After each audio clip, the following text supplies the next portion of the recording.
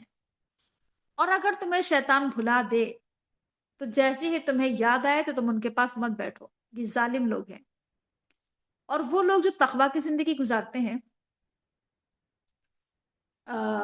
تو ان کا حساب ان پر نہیں ہے، ان کے حساب میں سے کسی چیز کی ذمہ داری پرہیزگار لوگوں پر نہیں ہے۔ یعنی جو لوگ اس طرح کا کام کر رہے ہیں اور قرآن میں کمیاں تلاش کر رہے ہیں، ڈھونڈ رہے ہیں، نکتہ چینیاں کر رہے ہیں، تو ان کا حساب متقی لوگوں پر نہیں ہے، متقی لوگوں سے اس کا سوال نہیں کیا جائے گا، یعنی جن لوگوں نے ایسا نہیں کیا ان سے نہیں کیا جائے گا۔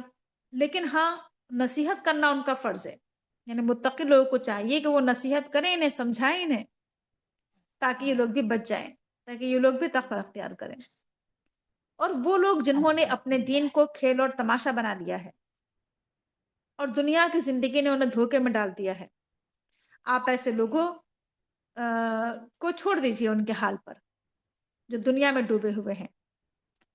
آپ انہیں نصیحت کرتے رہیے قرآن کے ذریعے، کہیں ایسا نہ ہو کہ کوئی شخص اپنے کرتوتوں کے وبال میں گرفتار ہو جائے، کہیں ایسا نہ ہو کہ اس کے کرتوتوں کی بنا پر اس پر کوئی مصیبت نازل ہو جائے۔ اس لیے آپ قرآن کے ذریعے نصیحت کرتے رہیے۔ اللہ کے علاوہ نہ کوئی ولی ہے، نہ کوئی سفارش کرنے والا ہے، اور اگر تم سب کچھ تم چاہو کہ فدیے میں دے دو، تب بھی تم سے ہرگز نہیں لیا جائے گا کوئی فدیہ۔ یہ وہ لوگ ہیں کہ یہ پکڑے جائیں گے اپنی کمائی کے نتیجے میں، اور ان کے لیے جہنم کا کھولتا ہوا پانی ہے، دردناک عذاب ہے ان کے کفر کی وجہ سے۔ اے نبی کہہ دیجئے کہ کیا ہم پکاریں انہیں، کیا ہم دعائیں کریں ان سے جو اللہ کے علاوہ لوگ ہیں، حالانکہ نہ وہ ہمیں کوئی نفع پہنچا سکتے ہیں اور نہ ہی ہمیں وہ کوئی نقصان پہنچا سکتے ہیں۔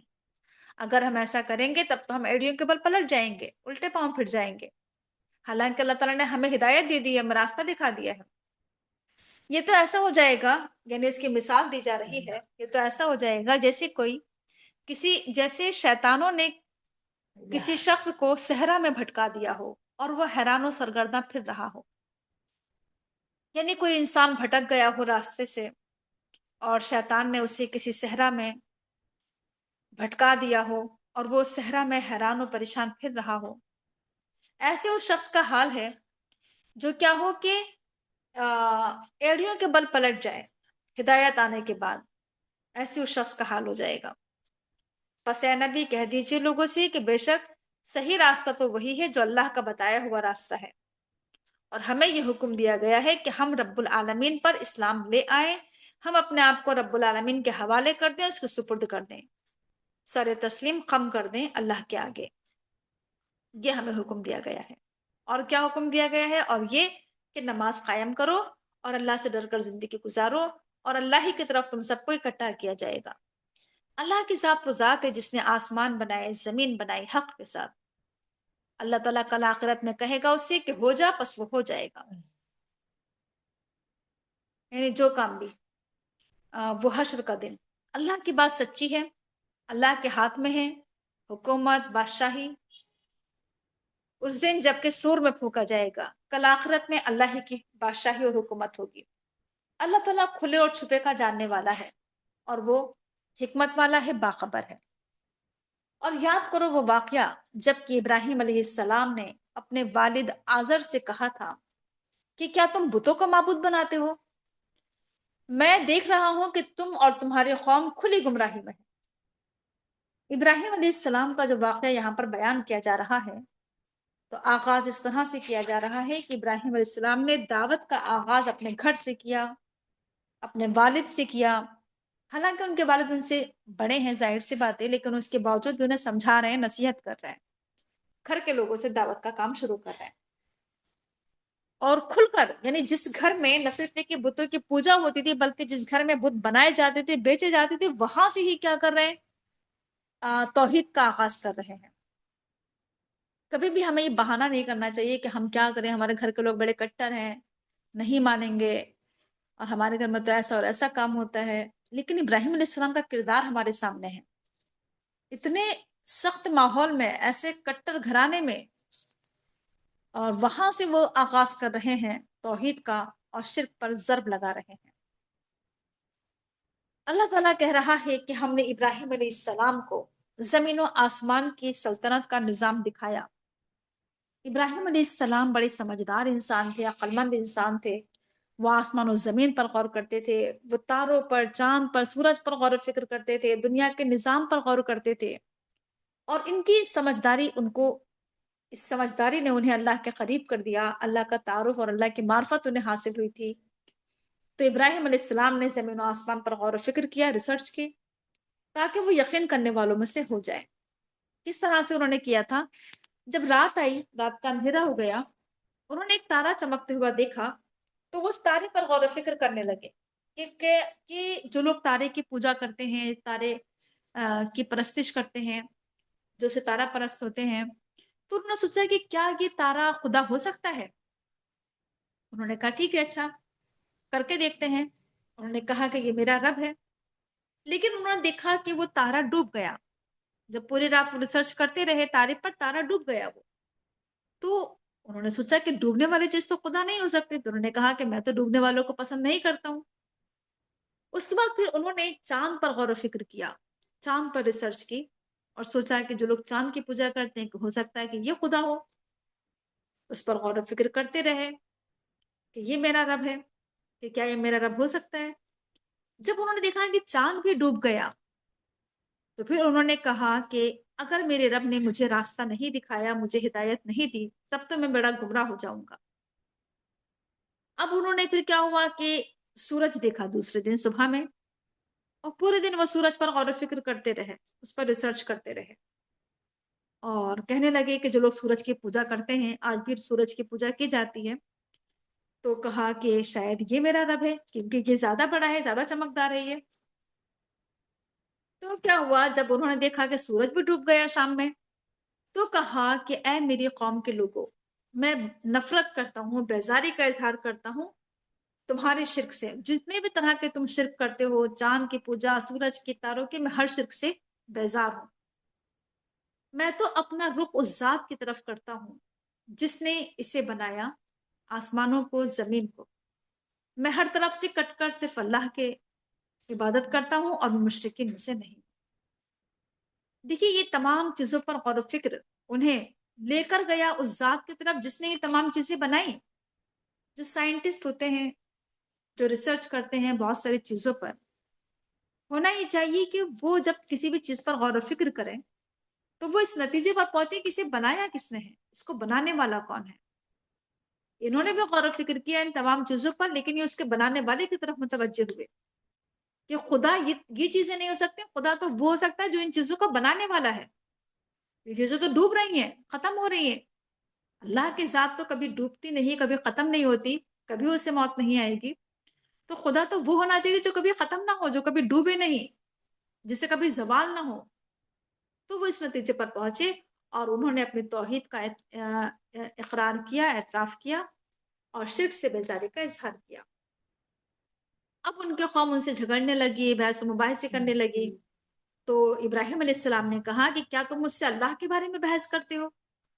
حالانکہ اللہ نے مجھے ہدایت دے دی ہے، اور میں نہیں ڈرتا ہوں اس چیز سے جنہیں تم اللہ کے ساتھ شریک ٹھہراتے ہو، تمہارے شرکا جنہیں تم اللہ کے علاوہ ہمسر ٹھہراتے ہو، میں ان سے نہیں ڈرتا ہوں۔ لوگ ڈراتے ہیں نا آج بھی کہ دیکھو تم نے اگر ان کے خلاف کچھ بولا تو بے ادبی ہو جائے گی، کوئی مصیبت آ جائے گی، اگر تم نے کسی کو وہ کہا، کچھ غلط کہا، تو مصیبت نہ آ جائے۔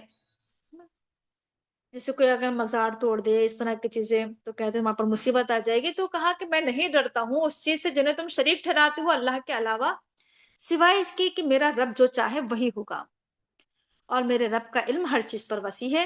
کیا تم نصیحت حاصل نہیں کرتے ہو؟ اور دیکھو آخر میں کیوں ڈروں، کیوں کر ڈروں، کیسے ڈروں میں آخر تمہارے شرکا سے، حالانکہ تم تو نہیں ڈرتے ہو اس بات سے کہ تم اللہ کے ساتھ شریک ٹھہراؤ۔ تم جب اللہ کے ساتھ شرک کرنے سے نہیں ڈر رہے تو میں تمہارے شرکا سے کیوں ڈروں، حالانکہ اللہ تعالیٰ نے شرک کے بارے میں کوئی دلیل بھی نازل نہیں کی ہے۔ بس دونوں فریقوں میں سے کون امن کا زیادہ مستحق ہے؟ یعنی وہ لوگ جو شرک کرتے ہیں، وہ جو اللہ سے نہیں ڈرتے ہیں، اور وہ جو کیا ہے شرکا سے نہیں ڈرتے ہیں، تو دونوں فریقوں میں سے کون زیادہ اطمینان کا مستحق ہے، کون امن میں ہے؟ اگر تم واقعی جانتے ہو تو بتاؤ۔ وہ لوگ جو ایمان لے کر آتے ہیں اور پھر اپنے ایمان کو ظلم کے ساتھ نہیں ملاتے ہیں، ایسے ہی لوگوں کے لیے امن ہے، اور ایسے ہی لوگ صحیح راستے پر ہیں۔ یعنی ایمان لے کر آنا ہے، اور کیا ہے کہ ایمان کے ساتھ ساتھ ظلم نہیں کرنا ہے، شرک نہیں کرنا ہے، تو ایسے ہی لوگ امن کے مستحق ہیں، اور ایسے ہی لوگ صحیح راستے پر ہیں۔ تو یہ تھی ہماری حجت جو ہم نے ابراہیم علیہ السلام کو عطا کی تھی ان کی قوم کے مقابلے میں، اور ہم جس کے چاہتے ہیں درجات بلند کر دیتے ہیں، بے شک تمہارا پروردگار حکمت والا جاننے والا ہے۔ اور ہم نے یہی چیز عطا، اور ہم نے ابراہیم علیہ السلام کو عطا کیے تھے اسحاق اور یعقوب، یعنی نعمت اللہ تعالیٰ کی ایک طریقے ان کے درجات بلند ہوئے ابراہیم علیہ السلام کے، اللہ تعالیٰ نے انہیں اولاد سے نوازا، انہیں بیٹے بھی عطا کیے، پوتے بھی عطا کیے، اور ان کے اولاد و نسلوں میں نبوت کو جاری کر دیا۔ اسحاق علیہ السلام بھی نبی، یعقوب علیہ السلام بھی نبی۔ اللہ تعالیٰ کہہ رہا ہے کہ ہم نے ان سب کو راہ راست دکھائی تھی۔ اس سے پہلے ابراہیم علیہ السلام سے پہلے نوح علیہ السلام، ہم نے انہیں بھی ہدایت دی تھی، اور ان کی نسل میں سے ہم نے داؤد علیہ السلام، سلیمان علیہ السلام، ایوب علیہ السلام، یوسف علیہ السلام، موسیٰ علیہ السلام، ہارون علیہ السلام، ان لوگوں کو بھی ہم نے ہدایت دی تھی، اور ہم اچھا کام کرنے والوں کو ایسے ہی جزا دیتے ہیں۔ اسی طرح سے ان کے اولاد میں سے زکریہ علیہ السلام، یحییٰ علیہ السلام، عیسیٰ علیہ السلام، الیاس علیہ السلام، یہ سب کے سب صالح لوگ تھے، نیک لوگ تھے۔ اور اسی طرح سے اسماعیل علیہ السلام، الیسع علیہ السلام، یونس علیہ السلام، لوط علیہ السلام، ہم نے ان سب کو سارے جہان والوں پر فضیلت دی تھی۔ اسی طرح ان کے باپ دادا، ان کے اولاد و نسلیں، ان کے بھائی، ہم نے ان لوگوں کو چنا، ہم نے انہیں ہدایت دی، صراط مستقیم دی۔ تو یہ ہے اللہ کا راستہ، یہ ہے ہدایت، راہ ہدایت۔ اللہ تعالیٰ جسے چاہتا ہے صحیح راستہ دکھاتا ہے اپنے بندوں میں سے۔ اور یہ انبیاء کرام جن کا یہاں پر ذکر کیا جا رہا ہے، کہا جا رہا ہے کہ اگر یہ لوگ بھی شرک کر لیتے یا شرک کریں تو ان کے تمام اعمال ضائع ہو جائیں، یعنی انبیاء کرام بھی اگر شرک کریں گے تو ان کے بھی عمل ضائع ہو جائیں گے۔ یہ انبیاء کرام وہ لوگ ہیں کہ جن کو اللہ تعالیٰ کہہ رہا ہے کہ ہم نے ان لوگوں کو کتابیں دی آسمانی، ہم نے انہیں حکمت سے نوازا، سوجھ بوجھ عطا کی، ہم نے انہیں علم عطا کیا، ہم نے انہیں نبوت عطا کی۔ بس اگر کوئی ان کا انکار کرے گا تو ہمیں کوئی پرواہ نہیں، ہم نے کچھ اور لوگوں کو یہ نعمت سونپ دی ہے جو اس کے منکر نہیں ہے۔ اگر کوئی انکار کرتا ہے تو ہمیں ضرورت نہیں ہے اس کی۔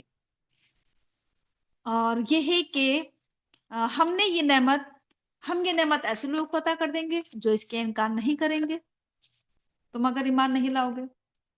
بس یہ وہ لوگ ہیں، یہ انبیاء کرام جنہیں اللہ نے ہدایت دی، بس تم ان کی ہدایت کی اقتداء کرو، ان کے پیچھے چلو، انہیں فالو کرو، ان کی اتباع پیروی کرو، ان کے راستے پر چلو، انبیاء کرام کے راستے پر۔ اے نبی کہہ دیجئے کہ میں تم سے اس کام پر کوئی اجرت طلب نہیں کرتا ہوں، کوئی معاوضہ، کوئی بدلہ، کوئی اجر نہیں مانگتا ہوں۔ یہ قرآن کریم تو ایک نصیحت ہے سارے جہان والوں کے لیے، اور لیکن لوگوں نے اللہ کی قدر نہیں کی جیسا کہ اس کے قدر کا حق ہے۔ اللہ کا جو مقام، جو قدر و منزلت، جو مرتبہ ہے اللہ تعالیٰ کا، جیسے اللہ تعالیٰ سے ڈرنا چاہیے، تو لوگ اللہ کے حق ادا نہیں کر رہے ہیں، اللہ کی قدر نہیں کر رہے ہیں۔ اب بند کرنا مجھے اس کو۔ جبکہ لوگوں نے کہا کہ اللہ نے کسی بشر پر کچھ نازل نہیں کیا، لوگوں نے صاف صاف انکار کیا کہ اللہ نے کچھ نازل نہیں کیا ہے۔ اے نبی کہہ دیجئے کہ پھر یہ کتاب کس نے نازل کی؟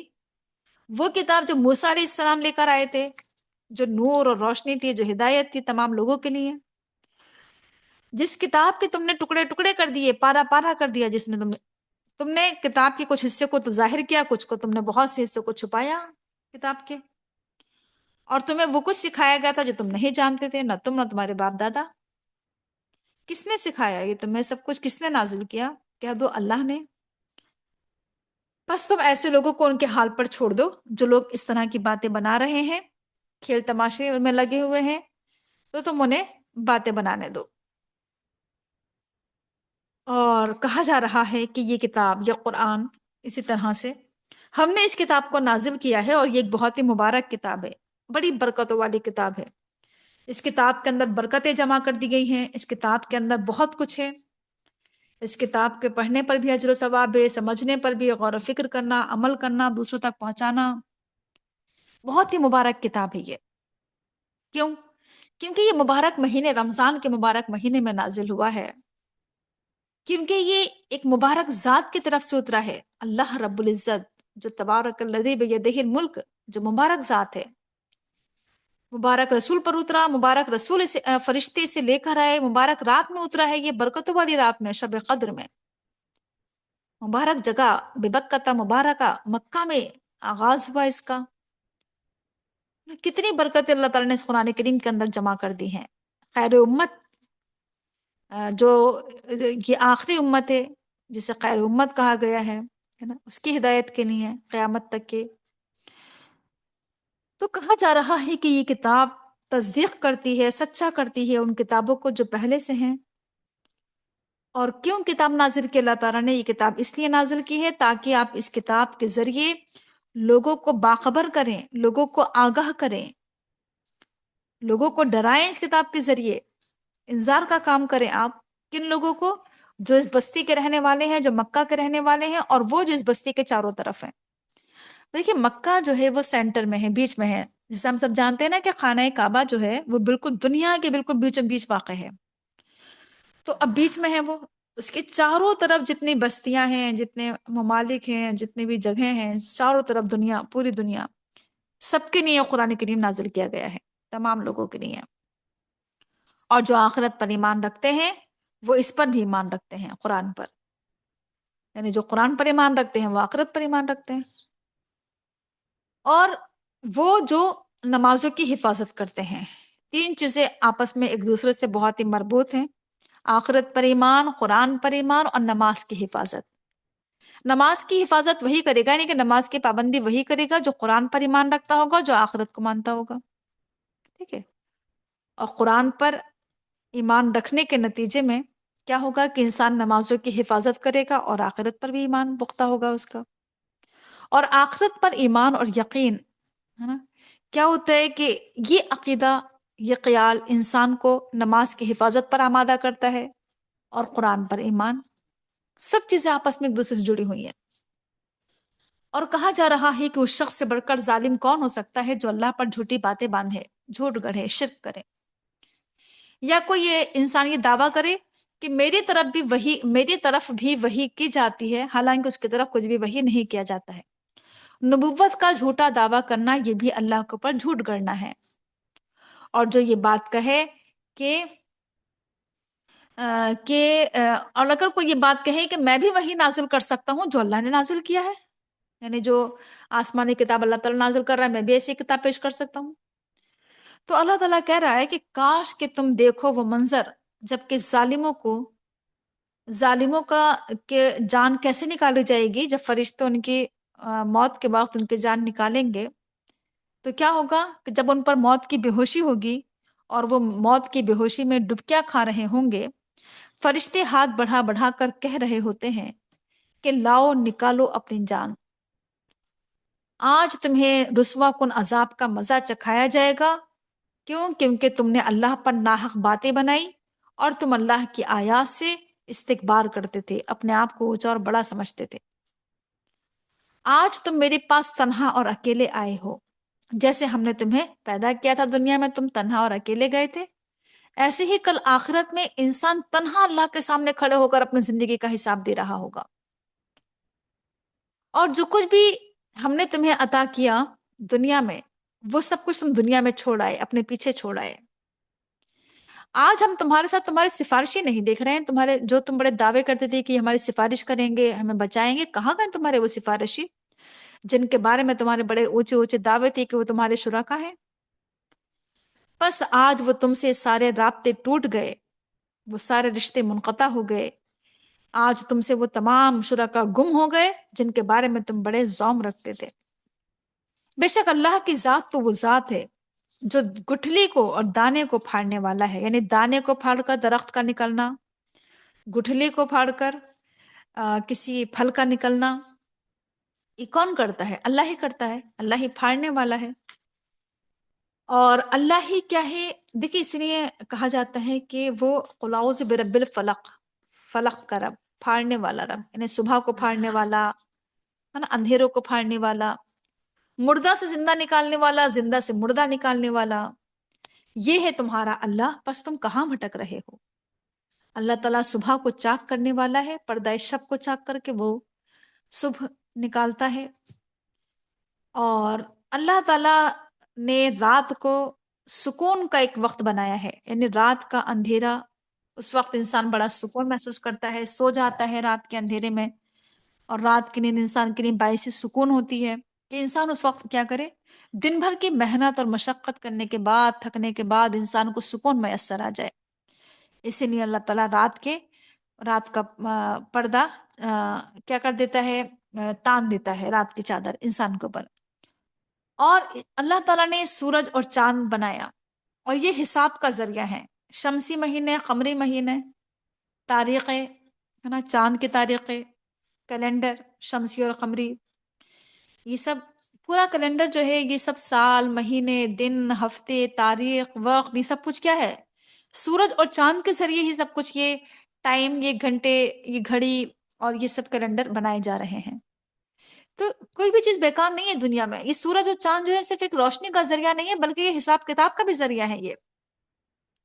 یہ سب اللہ تعالیٰ کا اندازہ ہے، تقدیر ہے، اور یہ بہت ہی زبردست علم کے ایک مثال ہے اللہ تعالیٰ کی، زبردست نظام اللہ تعالیٰ کا۔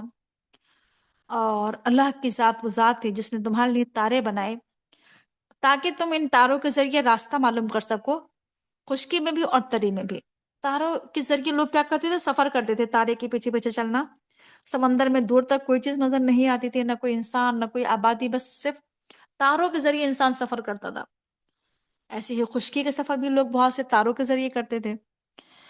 اور کہا جا رہا ہے کہ ہم نے آیات کھول کھول کر بیان کی ہیں تاکہ لوگ علم حاصل کریں۔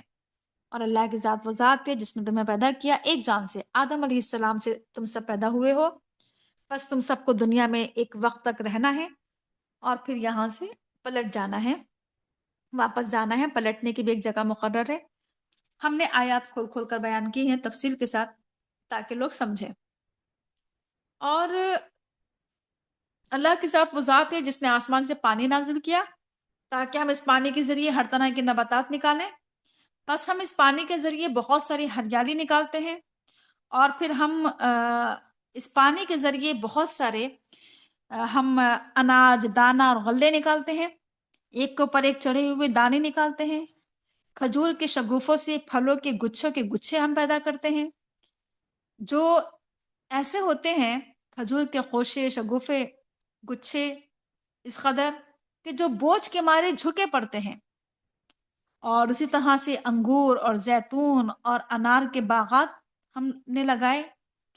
کچھ پھل آپس میں ایک دوسرے سے ملتے جلتے ہیں، کچھ پھل ایک دوسرے سے بالکل الگ ہیں، کچھ کا ٹیسٹ بالکل ایک سا ہے، کچھ کا شیپ ایک سا ہے، شکل و صورت ایک سی ہے، کچھ الگ الگ ہے۔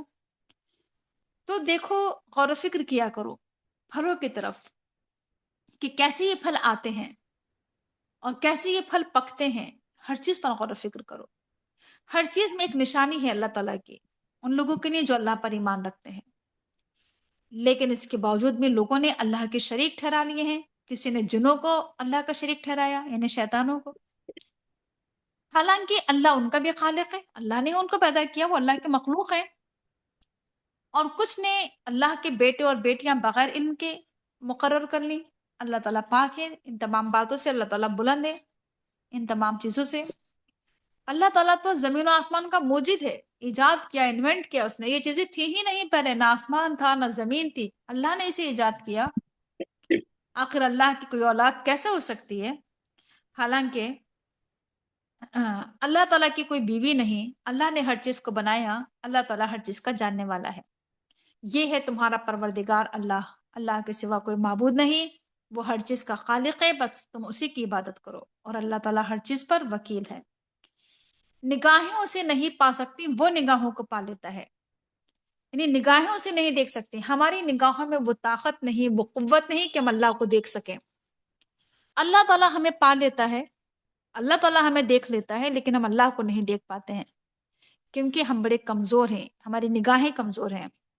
یہاں تک کہ اللہ تعالیٰ نے جب اپنے نور کی ایک تجلی بھی اگر کی تھی ایک پہاڑ پر، وہ پہاڑ ہی برداشت نہیں کر پایا تھا، وہ ریزہ ریزہ ہو گیا تھا، اور کس طرح سے موسیٰ علیہ السلام بے ہوش ہو کر گر پڑے تھے اللہ کے نور کی ایک تجلی، ایک چنگاری سے۔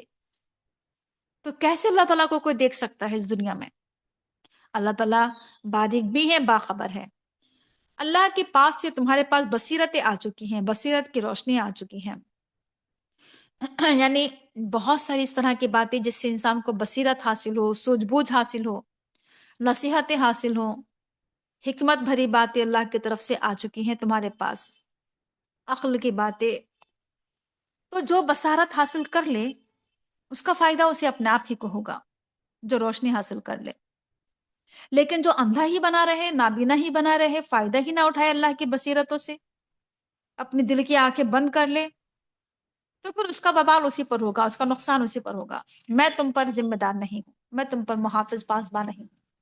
اسی طرح سے ہم آیات کو پھیر پھیر کر بیان کر رہے ہیں، اور تاکہ لوگ یہ نہ کہیں کہ تم نے یہ کسی سے پڑھ لیا ہے، اور تاکہ ہم اسے واضح کریں ان لوگوں کے لیے جو علم رکھتے ہیں۔ دیکھیے کہ اللہ تعالیٰ کہہ رہا ہے کہ ہم اپنی آیات کو مختلف طریقوں سے بیان کرتے ہیں، مختلف پیرائے میں بار بار ایک ہی آیت کو دہراتے ہیں، اور ایسا ہم اس وجہ سے کرتے ہیں تاکہ کوئی یہ اعتراض نہ کر سکے، کوئی یہ نہ کہہ سکے، کوئی یہ باتیں نہ بنائے کہ اللہ کے رسول کسی سے پڑھ کر آ گئے ہیں۔ یہ تو ہم اس قرآن کریم کو کھول کھول کر واضح کر رہے ہیں تاکہ لوگ اس کا علم حاصل کریں، اس قرآن کا۔